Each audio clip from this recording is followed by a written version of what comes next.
நம்ம இப்போ மூலிகை பற்றி சொல்ல போகிறோம். என்னோட காய் இதுதான். இது என்ன மூலிகை? தூதுவளை. தூதுவளை தான், அதுக்கு தெரியும். அம்மா நிறைய படிச்சிருக்காங்க.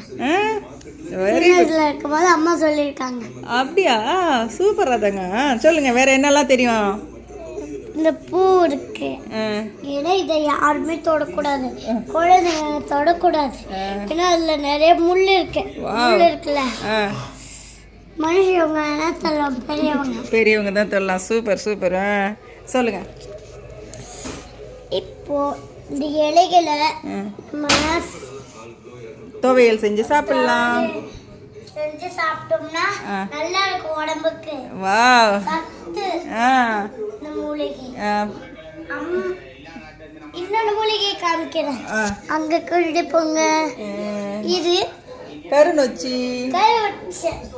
இது முடக்கத்தான். இது குத்தாது, கருமுச்சு, குழந்தைங்க தொடலாம்.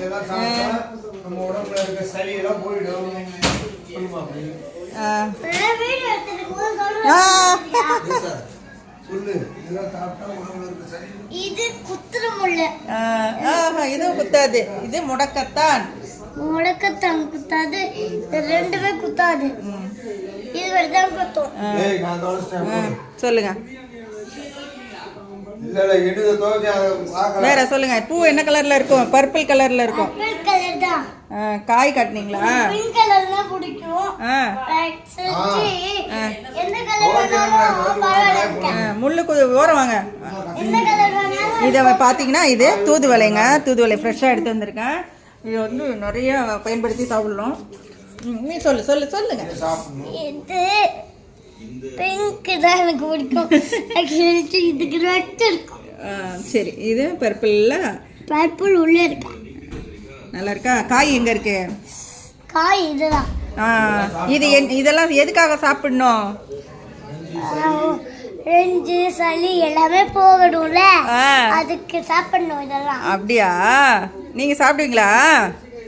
எனக்கு முள்ளு குத்துறதுனால சாப்பிட மாட்டேன். நான் உனக்கு துவையல் அரைச்சு கொடுத்துருவேன். உனக்கு தெரியாமல நீ நிறைய சாப்பிட்டுருக்க. கசக்காது. அம்மா சுவையா செஞ்சு தந்துடுறதுனால உனக்கு இது தெரியாது. இது நிறைய பாருங்க, இது நிறைய மருத்துவ குணம் கொண்டது. இதை வச்சு நான் தூதுவளை வடை செய்ய போறேன். வாங்க எல்லாரும் சாப்பிடலாம் தூதுவளை வடை. தேங்க்யூ. பாய் பாய்ங்க.